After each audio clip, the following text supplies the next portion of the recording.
Welcome back, dear soul. Tonight we continue a journey that began long before this moment. A path walked by countless quiet seekers across many centuries, all looking for the same thing you are looking for right now. Not happiness that depends on conditions. Not peace that shatters when life becomes difficult. Something deeper. Something that does not come and go. Something that has been waiting patiently inside you all along. Tonight, we will explore some of the most beautiful and practically transformative teachings the Buddha ever offered. We will look at the intricate web that connects all things, discover the art of walking a balanced path through life, and open the practice of loving kindness, beginning always with ourselves. This is your sanctuary. There is nothing you need to do here, nothing to fix, and no one you need to become. Simply allow these words to wash over you. Let your body settle. Let your breath slow. For now, just breathe and kind response here.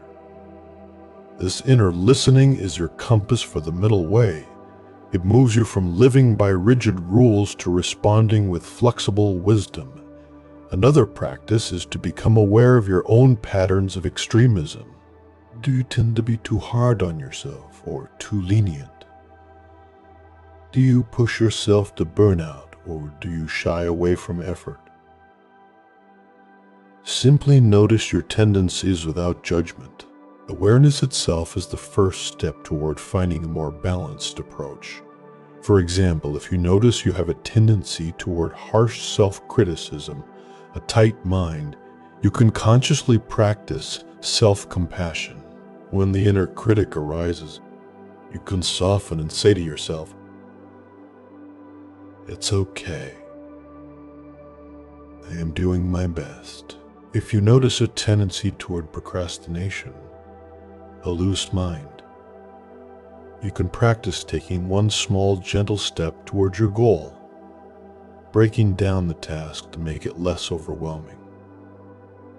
Practice with your spiritual life as well. There may be days when meditation feels easy and blissful. There will be other days when your mind is restless and you can barely sit for a minute.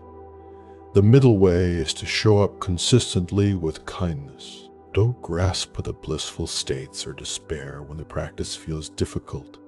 Simply offer your gentle attention for 5 minutes or for an hour. The value is in the intention and the gentle, balanced effort, not in the result. Finally, remember the metaphor of the cedar string. Throughout your day, you can check in with yourself and ask, "Am I too tight or too loose right now?"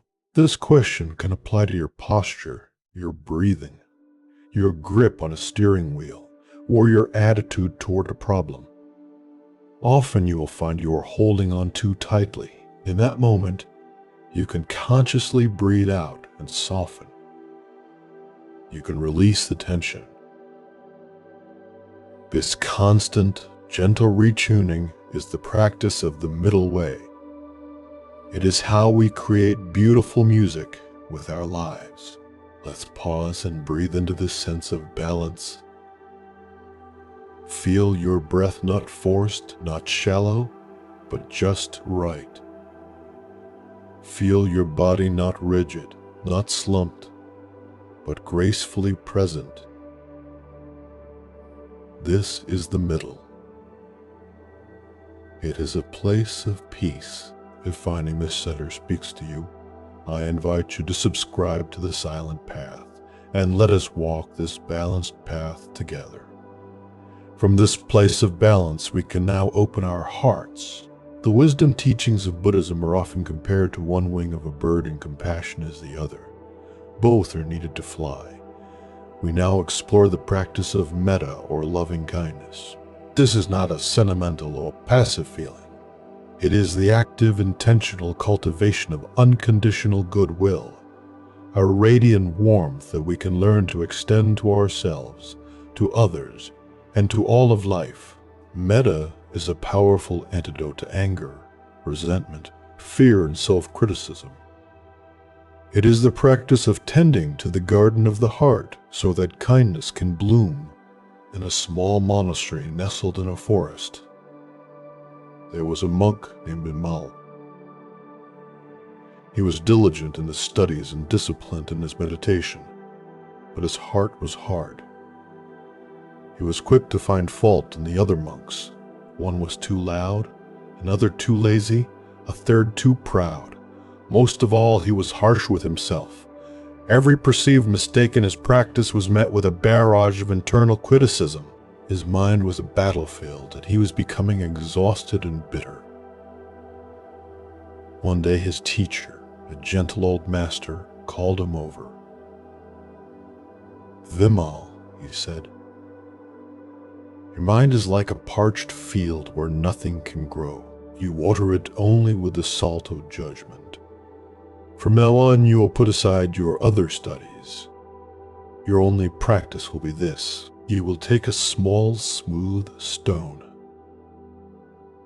and for 1 hour each day, you will walk the forest path and repeat the words, 'May I be happy. May I be at peace.'" Vimal thought the instruction was foolish. "How will repeating empty words sculpt me?" He protested. "I need more discipline, not less." "The hardness in your heart is your greatest indiscipline," the master replied softly. "Just do as I say." Reluctantly, Vimal began the practice. For the first few days, he felt ridiculous. He muttered the phrases through clenched teeth, his mind screaming in protest. The words felt like lies. Happy. I am miserable. Peaceful. I am at war. He felt no kindness, only irritation, but he had promised his teacher, so he continued. After a week, something began to shift. One day as he was walking, he saw a small deer with its thorn. The mother deer was so gentle, so tender with her young. A feeling faint but warm stirred in Vimal's chest. That day when he repeated the phrase, "May I be happy," it felt slightly less like a lie. He continued his practice. He started to notice small things. The way the sunlight filtered through the leaves, the scent of the damp earth, the sound of a distant stream. One day, he saw another monk stumble and drop a stack of firewood. Vimal's first instinct was to judge him as clumsy, but then a new thought arose, unbidden. May he be at ease. It was quiet, but it was there. He walked over and helped the monk gather the wood, and for the first time he looked him in the eyes and smiled a genuine smile. His main practice continued to be for himself. May I be happy. May I be at peace. The phrases became smoother, less forced. He began to feel a sliver of the peace he was wishing for. He realized that for years he had been treating himself like an enemy. This practice was the first time he had ever actively offered himself kindness. The hardness in his heart, like a frozen river in spring, began to thaw. One day the master saw him sitting by the stream, no longer holding the stone, simply watching the water flow. Vimal's face was soft, his eyes clear. The field is no longer parched, is it? The master asked. Vimal bowed, his heart full of a quiet, warm gratitude. No master, he said, the rain has finally come. Vimal's story illustrates the transformative power of metta practice. It is a form of mental training that rewires our habitual responses of anger, judgment, and fear. The Buddha taught that just as a farmer cultivates the earth to grow crops, We can cultivate our hearts to grow the wholesome states of love, compassion, joy, and equanimity. Loving kindness is the foundational practice. It is the sincere wish for the well-being of a being without any expectation of getting something in return. It is a love that is unconditional and boundless. Crucially, the practice traditionally begins with oneself. This is not a selfish act. We cannot offer to others what we do not have for ourselves. Many of us find it easiest to feel kindness for others, but we live with a harsh inner critic who berates us for our perceived flaws. Directing loving kindness toward ourselves is often the most difficult and therefore the most essential step. It is a radical act of self-acceptance and self-compassion. It heals the inner wounds that cause us to lash out at the world. When we can hold ourselves with tenderness, we naturally have more patience and understanding for others. The practice of metta then gradually expands outward. After establishing a foundation of kindness for ourselves, we bring to mind a loved one or a benefactor, someone for whom it is easy to feel warmth, and we extend the same wishes to them as we move to a neutral person, someone we see in our daily life, but have no strong feelings about, like a shopkeeper or a bus driver. This step stretches our capacity for kindness beyond our immediate circle. The most challenging step is to then extend loving kindness to a difficult person, someone with whom we have conflict, or for whom we feel resentment. This is not about condoning their actions or forcing ourselves to like them.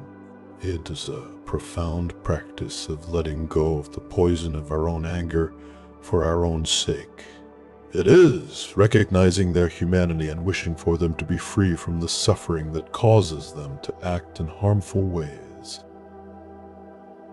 Finally, the practice expands to include all beings everywhere without exception. This vast, boundless intention helps to dissolve the final barriers of us and them, connecting us to the entire web of life with a heart of universal love. Metta is not just a meditation. It is a way of life. It changes how we speak, how we listen, and how we act in the world. To begin cultivating loving kindness, you don't need a special stone or a forest path. You only need a quiet moment and a willing heart. Find a comfortable position where you can be undisturbed for a few minutes. You can close your eyes if that feels comfortable. First, bring your awareness to your own being. Perhaps place a hand gently on your heart as a gesture of warmth and tenderness toward yourself. Then silently and slowly, begin to repeat a few phrases of loving kindness. The traditional phrases are, "May I be safe. May I be happy. May I be healthy. May I live with ease." Repeat these phrases gently, like a soft inner lullaby. Don't worry if you don't feel a big wave of emotion. The purpose is not to force a feeling, but to plant a seed. The intention is what matters. If your mind wanders, gently guide it back. If feelings of unworthiness or resistance arise, just notice them with kindness. You can even say to that feeling, "May you also be at peace." Simply continue offering these wishes to yourself for a few minutes. After you have spent some time with yourself, bring to mind a good friend or someone who has been kind to you. Picture them in your mind's eye. Get a sense of their presence. Then shift the phrases to them. May be safe. May you be happy. May you be healthy. May you live with ease. Feel the natural warmth you have for this person and let it flow with the words. You can carry this practice into your daily life. When you are standing in line at a store, you can silently offer metta to the person in front of you. When you hear an ambulance siren, you can send wishes of safety and healing to those involved. When you read difficult news, you can extend wishes of peace to all those affected. This is a way of transforming moments of passive observation into active compassion. Be patient with this practice. It is like learning to play an instrument. It takes time and gentle, consistent effort. Some days the heart will feel open and warm. Other days it may feel closed and resistant. That's okay.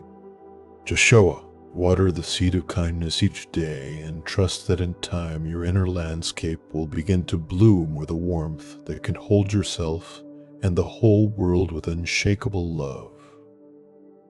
Be patient with this practice. It is like learning to play an instrument. It takes time and gentle, consistent effort. Some days the heart will feel open and warm. Other days it may feel closed and resistant. That's okay. Just show up. Water the seed of kindness each day and trust that in time your inner landscape will begin to bloom with a warmth that can hold yourself and the whole world with unshakable love. As this warmth of loving kindness begins to permeate our being,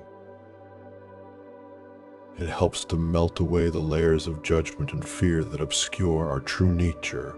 This leads us to one of the most beautiful and encouraging teachings in the Buddhist tradition. The idea that our fundamental awareness is inherently pure, luminous, and clear. Buddha described the mind in its natural state as being like a clear sky, and our thoughts, emotions, and memories are like passing clouds. No matter how dark the storm clouds get, no matter how fierce the winds of emotion may blow, they can never stain or damage the sky itself.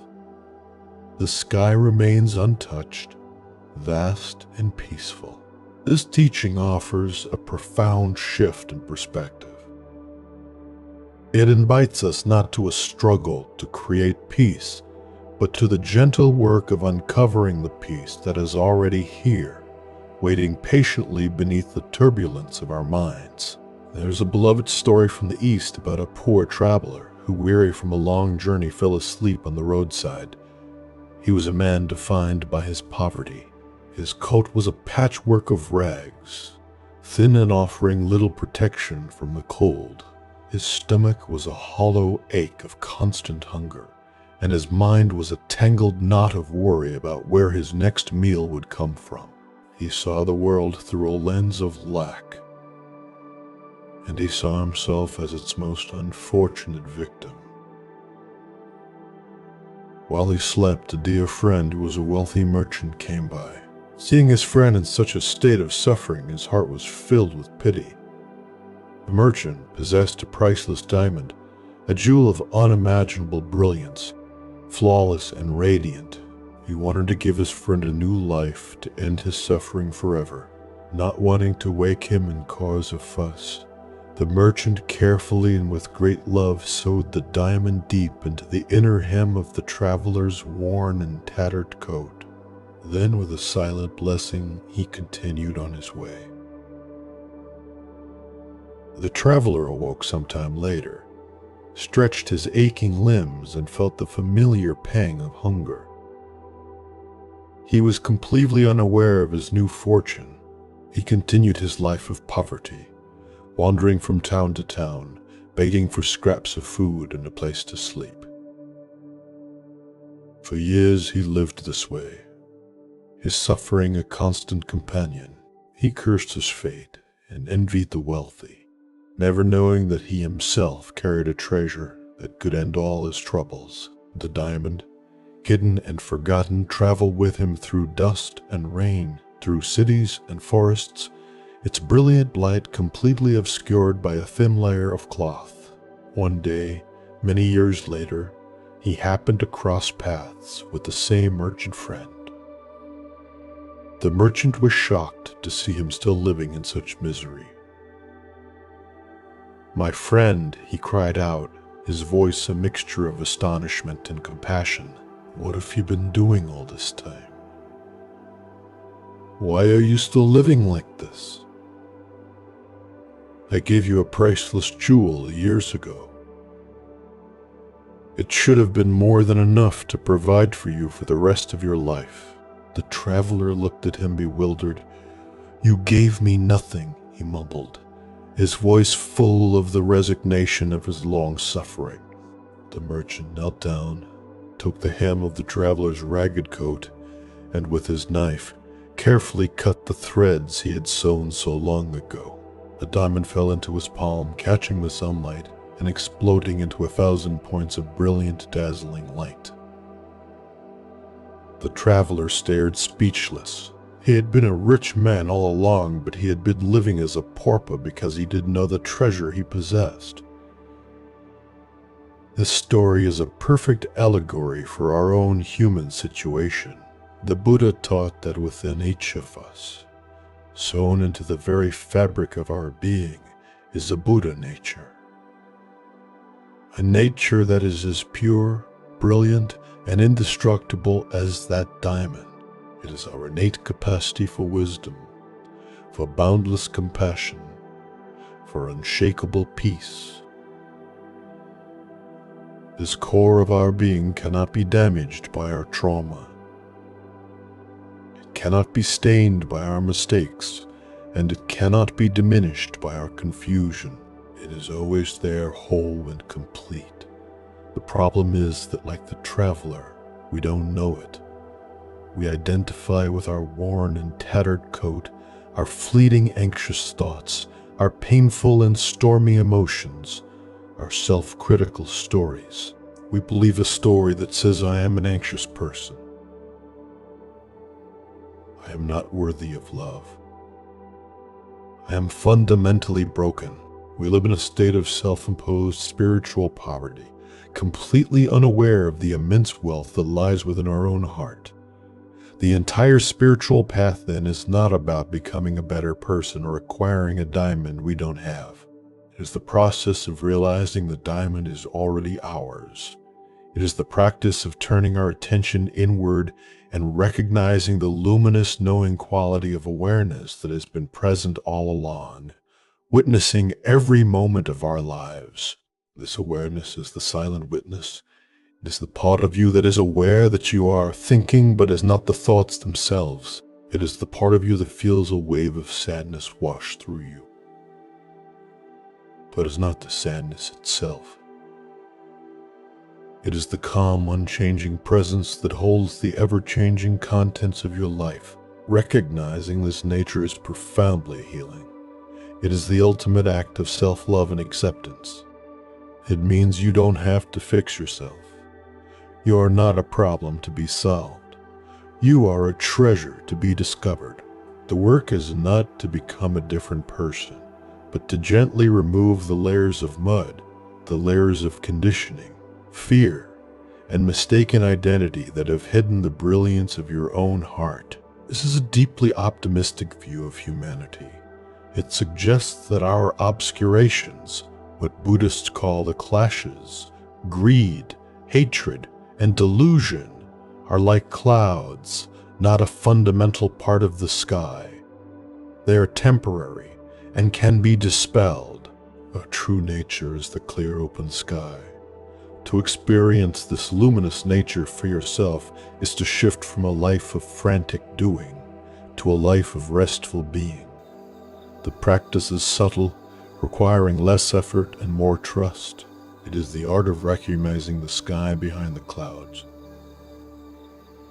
One of the most direct ways to practice this is to pay attention to the spaces between things. Sit quietly and bring your attention to your breath, but instead of just focusing on the in-breath and the out-breath, become particularly interested in the brief pause that happens at the end of the exhalation before the next inhalation naturally begins. In that tiny empty gap, there is a moment of pure stillness.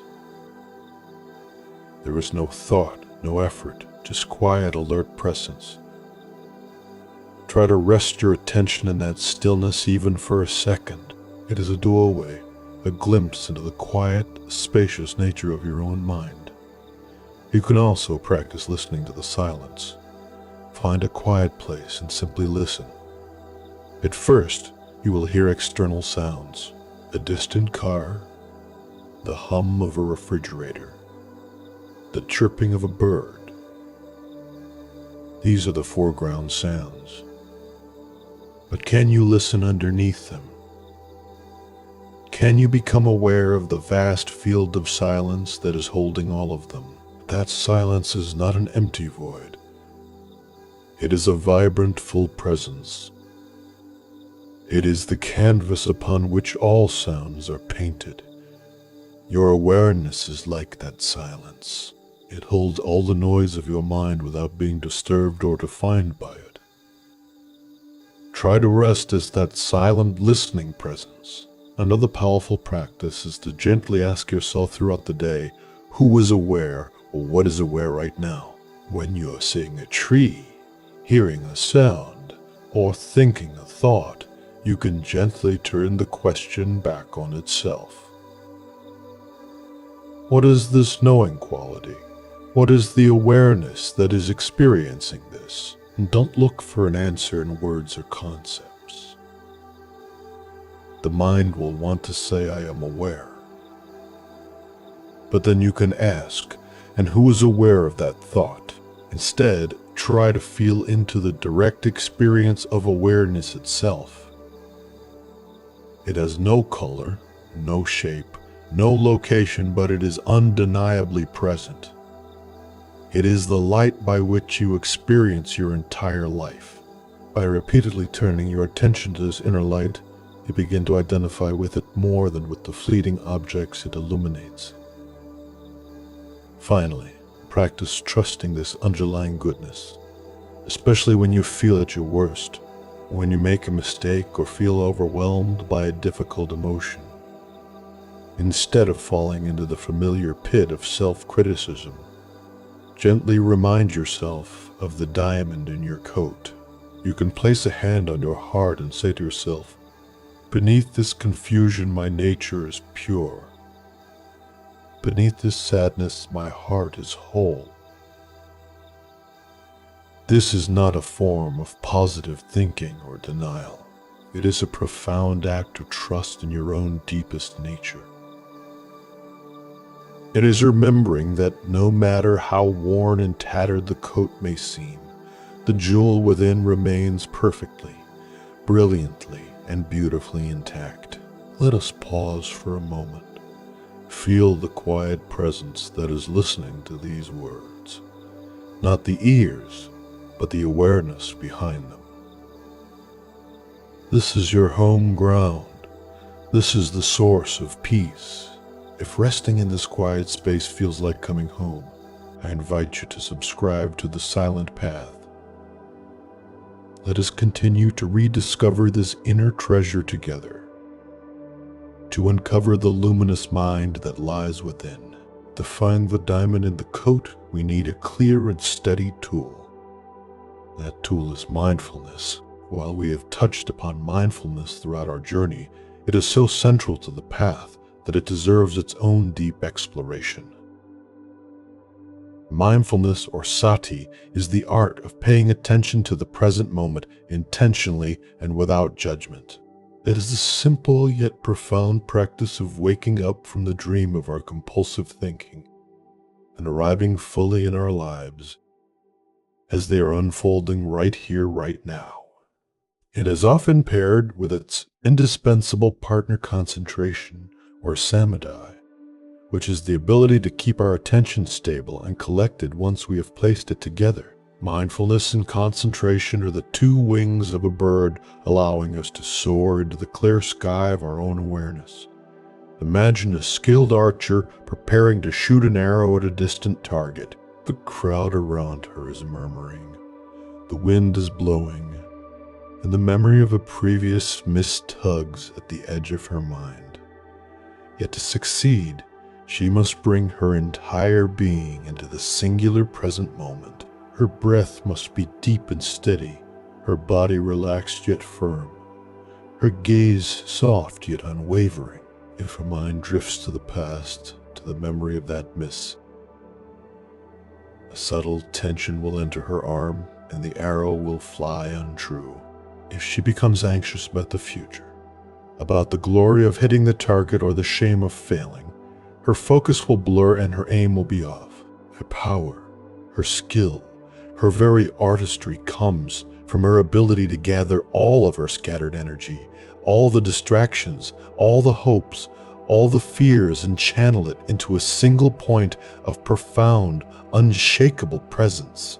In the moment of release, there is no archer, no target, no past, no future.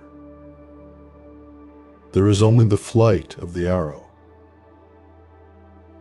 That state of collected mindful awareness is precisely what we are cultivating in Buddhist practice. Most of the time, our minds are the opposite of that archer.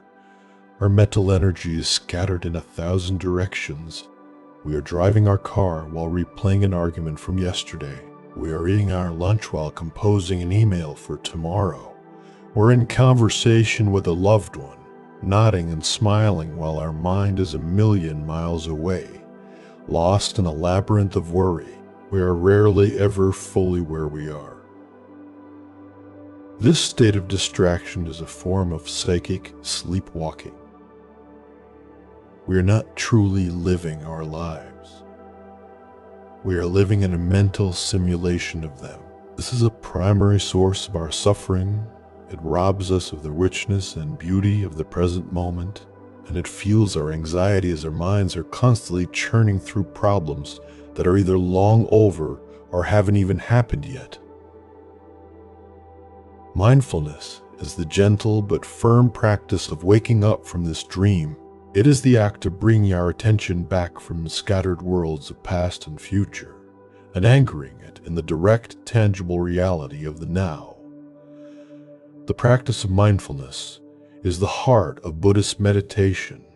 It is the training that allows us to see the workings of our own mind with compassionate clarity rather than being helplessly tossed about by them. When you are mindful, you begin to see your thoughts as just thoughts passing mental events like clouds in the sky, not as absolute truths or direct commands. You can observe a thought of anger arise, and instead of immediately identifying with it and acting on it, you can simply note, anger is here. This creates a crucial gap of awareness, a sacred pause. In that space, there is freedom. In that space, you can choose to respond with wisdom and kindness rather than react with blind habit. This is how we begin to untangle ourselves from our most destructive patterns. Mindfulness is also profoundly kind. The instruction is to pay attention without judgment. This is so important. We are often our own harshest critics. When we try to meditate, our minds might say, "You're doing this wrong." You can't even sit still for a minute. You're a failure at this. A mindful response is to see that thought of self-criticism and to meet it with gentleness, not with another layer of judgment. You simply note, judging is here. And then with the kindness you would show a lost puppy, you gently guide your attention back to your breath. Every time you do this, you are performing an act of profound self-compassion. As mindfulness strengthens, so does concentration, samadhi. A mindful mind is a collected mind, just as the archer gathers all her energy into one point. The meditator learns to gather their attention onto a single object, most commonly the breath. As the attention becomes more stable, the monkey mind begins to calm down. It's like letting a jar of muddy water sit undisturbed. The mud of our restless thoughts and agitating emotions gradually settles, and the water of the mind becomes transparent and still. In this state of clear, concentrated awareness, deep insights can arise spontaneously. We begin to see the truth of impermanence, not self and interconnectedness, not as philosophical ideas, but as visceral lived realities. This is why mindfulness and concentration are said to be the path to wisdom. They are not just relaxation techniques. They are the master tools we use to explore and ultimately liberate our own minds. The foundational practice for developing mindfulness and concentration is the mindfulness of breathing, or anapanasi. You can practice this anywhere, but it is helpful, especially in the beginning, to find a quiet place where you can sit for a few minutes without being disturbed. Find a posture that embodies dignity and ease. It could be on a cushion on the floor, or sitting upright in a chair with your feet flat on the ground. The key is an upright spine, which fosters alertness, and a relaxed body, which fosters calm. You can close your eyes gently or keep them softly open with a downward gaze. Begin by taking 3 slow, deep breaths, and with each exhalation, consciously release any obvious physical or mental tension. Then let your breath return to its natural rhythm. Don't try to control it or change it in any way. Just let the body breathe itself. Now, choose a spot to anchor your attention. A common spot is the tip of the nostrils, where you can feel the subtle sensations of the cool air entering and the slightly warmer air leaving. Another good spot is the abdomen, feeling the gentle rise on the in-breath and the gentle fall on the out-breath. Choose one of these spots and simply rest your attention there. Feel the raw sensation of the breath. Moment by moment, your mind will inevitably wander. It will drift into planning, remembering, worrying, or fantasizing. This is not a mistake or a failure. It is simply the nature of the untrained mind. The moment you notice that your mind has wandered is a moment of success. It is a moment of mindfulness. Gently and kindly, without any self-criticism, acknowledge where your mind went, thinking or worrying, and then, like a loving parent guiding a child back home, gently escort your attention back to the sensations of the breath. This act of noticing the distraction and gently returning is the core muscle-building exercise of the practice.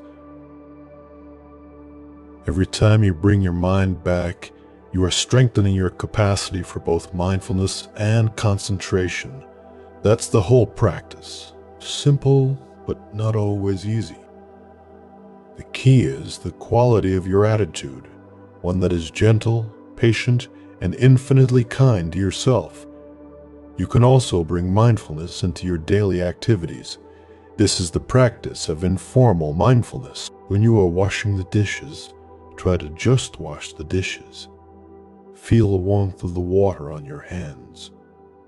See the iridescent shimmer of the soap bubbles. Hear the sound of the plates when you are walking from your car to your office. Feel the sensation of your feet making contact with the ground. Notice the movement of your body through space. When you are listening to a loved one, give them the precious gift of your full attention. Listen not just to their words, but to the feelings and needs behind their words. Let go of rehearsing your reply and simply be present for them. These moments of informal practice are just as important as formal sitting meditation. They are how we weave presence into the fabric of our entire life, transforming the mundane into the sacred. Let us pause for a moment. Bring your awareness to your own breath right now. Feel one full inhalation and one full exhalation. You are here. You are present. This moment is a gift. If this simple act of returning to presence feels good to you, I invite you to subscribe to the Silent Path. Let us continue to practice this gentle art of waking up together As we become more present through mindfulness, we start to see our own patterns of holding on with startling clarity. We see how we cling to ideas, to expectations, to identities, to pleasure, and sometimes even to our own pain. This brings us to a pivotal practice on the path to peace, the wisdom of letting go. In Buddhism, this is often associated with the concept of neck hammer, which can be translated as renunciation, or more helpfully, as non-attachment. This doesn't mean we must adopt a cold, joyless asceticism, giving up all our possessions and relationships. It points to a much deeper, more subtle, and profoundly liberating internal shift. It is the wise and compassionate release of our mental and emotional grip on things, allowing life to flow without our constant interference, management, and control. It is the story that true freedom is found, not in getting more, but in needing less. There is a powerful ancient parable that illustrates this principle perfectly. A man was traveling through a dangerous wilderness and came to the bank of a wide, treacherous river teeming with unseen currents and dangers. There was no bridge and no boat. He knew that to stay where he was would be dangerous, as wild animals roamed the land. So using his ingenuity and effort, he gathered logs, sturdy branches, and tough vines. With great labor, he built a simple but effective raft. Pushing the raft into the water and paddling with a piece of wood, he was able to navigate the perilous currents and arrive safely on the other shore. When he arrived, he was immensely relieved and overflowing with gratitude for his raft. It had saved his life. He stood on the far bank, a place of safety and peace, and looked back at the raft bobbing gently in the shallows. He thought to himself, "This raft was so incredibly useful to me. It is a wonderful raft. I put so much work into it. It would be a waste to leave it behind.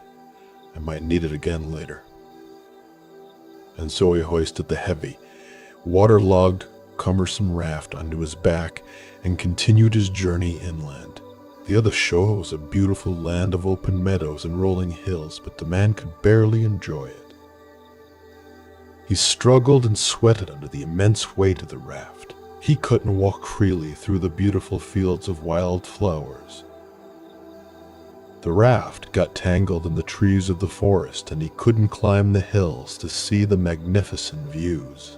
The very thing that had once been his instrument of liberation had become a terrible burden, a self-imposed prison. The Buddha used this story to ask his disciples, what would a wise person do? A wise person, he explained, would understand the raft's purpose. They would feel gratitude, acknowledge its immense value, and then they would leave it at the riverbank and continue their journey, light, unburdened, and free. A raft, the Buddha explained, is like the teachings, the practices, and even our most cherished insights. They are skillful means designed to get us from the shore of suffering to the shore of liberation, but they are not meant to be clung to as rigid dogmas or as new shinier identities. Even the most profound teaching can become a burden if we cling to it. This story extends to everything in our lives. We build rafts of all kinds: our accomplishments, our career, our relationships, our beliefs, our spiritual practices. These rafts can be very useful for a time, but if we cling to them, we make them into a fixed part of our identity.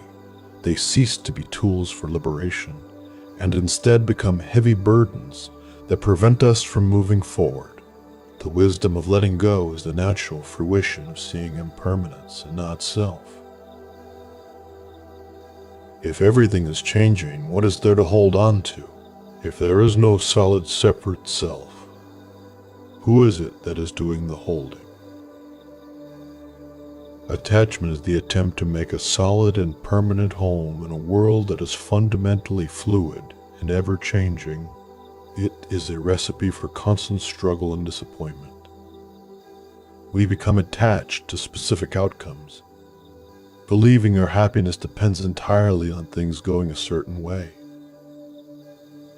This attachment to outcomes makes us rigid and fearful. We become attached to people, loving them not with open hands, but with a clenched fist of possession, control, and expectation, which ultimately suffocates the love it seeks to protect. We become attached to our opinions and beliefs, turning them into fortresses and creating conflict with anyone who sees the world differently. We even paradoxically become attached to our own suffering. Our pain can become so familiar that it forms the core of our identity. We tell the story of our victimhood or our trauma over and over again, and the idea of letting go of that story can feel terrifying, as if we would not know who we are without it. Letting go is the practice of consciously, gently, and repeatedly loosening this clenched fist of the mind. It is not an act of cold indifference or spiritual bypassing, pretending you don't care to avoid feeling pain. On the contrary, letting go comes from a place of deep love and profound trust. You can love someone more fully and freely when you are not attached to them being a certain way to make you happy. You can engage with your work more creatively and joyfully when you are not desperately attached to a specific outcome. You can hold your own beliefs more lightly, which allows you to listen to others with a genuinely open heart. Non-attachment is not about not caring. It is about caring so much that you are willing to release your own ego's agenda and allow life and other people to be as they are. It is a profound trust in the unfolding of the universe. This is especially important in our spiritual lives. Sometimes we can become attached to a particular meditation technique, a teacher, or a certain kind of blissful experience. We might have a wonderful meditation one day and then spend weeks trying to replicate it, creating nothing but frustration and tension. The raft parable reminds us to hold our practices lightly. They are tools. Use them skillfully, but don't turn them into another thing to possess. The goal is not to become a good meditator. The goal is to be free. How do we practice this subtle and profound art of letting go in our daily lives? It begins with noticing the feeling of clinging. Attachment has a distinct physical and mental signature. It feels like a tightening, a tension, a clenching, a sense of holding your breath, of holding on for dear life. When you notice this feeling arising in response to a situation, you can begin the practice. One powerful technique is a releasing visualization. When you feel yourself clinging to a worry, a resentment, or an expectation, close your eyes for a moment. If you can imagine placing that thought or feeling into the palm of your hand, look at it with kindness. Acknowledge its presence without judgment. Then in your mind's eye, visualize yourself gently opening your hand and letting the wind carry it away. Or you can imagine placing it on a leaf in a stream and watching it float peacefully out of sight. Repeat this as many times as you need. This is a way of training the mind in the physical sensation and the emotional intention of release. Journaling can also be a powerful tool for working with deeper attachments. You could make a list of things you notice you are attached to. They might be big things like a career goal or a particular relationship dynamic, or small things like the need for your house to be perfectly tidy. Then for each item you can write about the fear that lies beneath the attachment. What are you afraid will happen if you let go of this? Seeing the underlying fear clearly often diminishes its power. Then you can write about what freedom might feel like on the other side of that attachment. This process brings conscious, compassionate awareness to our unconscious patterns of holding on. Perhaps the most accessible and continuous practice is simply to work with your breath. The breath is a perfect living model of letting go. Every moment you take in a breath, and then you must let it go to make space for the next one. You cannot hold on to an exhalation. When you are feeling tight, stressed, and attached, bring your full focus to your out-breath. With each exhalation, consciously practice letting go. You can even say the word release or let go silently to yourself as you breathe out. Let each out-breath be a small letting go of control, a small surrender to the present moment, a small act of trust in life. This gentle, repeated practice of release, woven into the moments of your day, is how you learn to unburden yourself from the heavy raft and walk freely, lightly, and peacefully on the other shore. The wisdom of letting go is the natural fruition of seeing impermanence in that self. If everything is changing, what is there to hold on to? If there is no solid separate self, who is it that is doing the holding? Attachment is the attempt to make a solid and permanent home in a world that is fluid and ever-changing. It is a recipe for constant struggle and disappointment. Letting go is the practice of consciously, gently, and repeatedly loosening this clenched fist of the mind. It is a profound trust in the unfolding of the universe. It is how you learn to unburden yourself from the heavy raft and walk freely, lightly, and peacefully on the other shore. Let us pause here one last time before we bring our journey to a close. Take a slow, deep breath and feeling the stillness of this moment. And as you breathe out, let go of any effort. Simply rest. If this path has been a refuge for you, I invite you to subscribe to the Silent Path, ensuring this sanctuary is always here for you when you need to return to the quiet. Now, as we near the end of our journey together, we venture into a teaching that is often considered the deepest and most profound in the Buddhist tradition. It is the wisdom of emptiness, or shunyata. The word emptiness can sound frightening or nihilistic, as if it means that nothing matters or nothing exists. But this is a complete misunderstanding. In Buddhism, emptiness does not mean non-existence. It means empty of a separate, independent, or intrinsic self. It is the ultimate expression of the interconnectedness we have already explored. It is the radical truth that everything is what it is only because of everything else. This insight is the final solvent that dissolves our most stubborn attachments and fears, revealing a reality that is vibrant, miraculous, and fundamentally free. There is a story of a young monk, Anatta, who was deeply troubled by the teaching of emptiness. He would sit and listen to the discourses, and his mind would rebel. "How can my hand be empty?" he would think, holding it up. "I can see it. I can feel it. It is solid. It is here." He saw the world as a collection of separate, solid things, and the teaching of emptiness felt like a denial of his own experience. His teacher, a wise old nun named Praja, saw his struggle.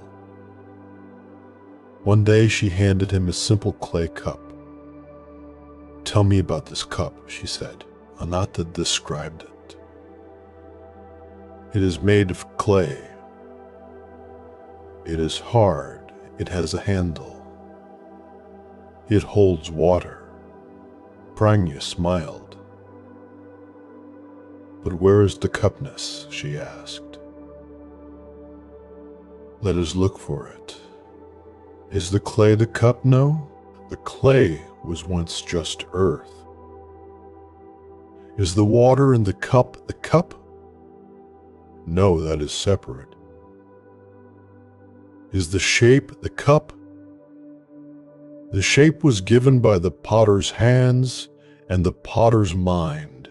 She then guided him in a deep contemplation.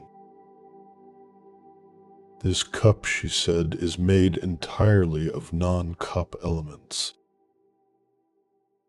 To be here, it needs the clay. The clay needed the earth and the water. The water needed the clouds and the rain. The potter needed food to have the strength to work. And that food came from the sun and the soil. This cup is full of the entire universe. It is empty of being just a cup separate from everything else. Its existence is a miracle of interdependence. Anatta looked at the cup with new eyes. He had seen an object. She was showing him a process, a relationship. Panya then pointed to a great wave cresting on the nearby sea. "Look at that wave," she said. "It has a beginning, a middle, and an end. It has a shape, a height, a power. It is clearly a wave. But can you find anything in that wave that is not the ocean? The wave is empty of a separate self. It is nothing more and nothing less than the ocean waving. It arises from the ocean, and it will dissolve back into the ocean because it is empty of a separate self. It is full of all the water in the sea." In that instant, Anatta understood. He looked down at his own hand again. He saw not a solid separate object, but a temporary manifestation of the universe. He saw his parents and his ancestors in his hand. He saw the sun, the air, the water, and all the food he had ever eaten. His hand was empty of being just his hand. And because of that, it was full of all of life. The fear he felt around word emptiness dissolved into a feeling of profound connection and awe. The wisdom of emptiness, or shunyata, is the ultimate antidote toward delusion of separateness. We walk through the world perceiving a solid me and a collection of solid others and things. This perception is the root of clinging as we try to possess these things, and the root of aversion as we try to push them away. Emptiness reveals that these solid lines we draw are illusions created by the mind. In reality, everything co-arises in a seamless unified field. Form is emptiness. Let us pause here for a moment. Take a slow, deep breath. Let the air fill your lungs completely, and then release it with a gentle sigh. Feel your body sinking a little deeper into the surface that supports it. Let go of the day. Let go of the need to be anywhere else. You are here in this quiet space, and that is enough. Find a comfortable position and gently close your eyes. Take a deep breath in and a long, slow breath out. Let your body feel heavy, supported, and at rest. Bring your awareness to the feeling of the air touching your nostrils. Just for this moment, let this be your anchor. If thoughts arise, see them as clouds drifting through the vast open sky of your mind. You are the sky, not the clouds. Let them come and let them go. Now feel into your heart space. Imagine a small warm light in the center of your chest. With every in-breath, imagine this light growing a little brighter, a little warmer.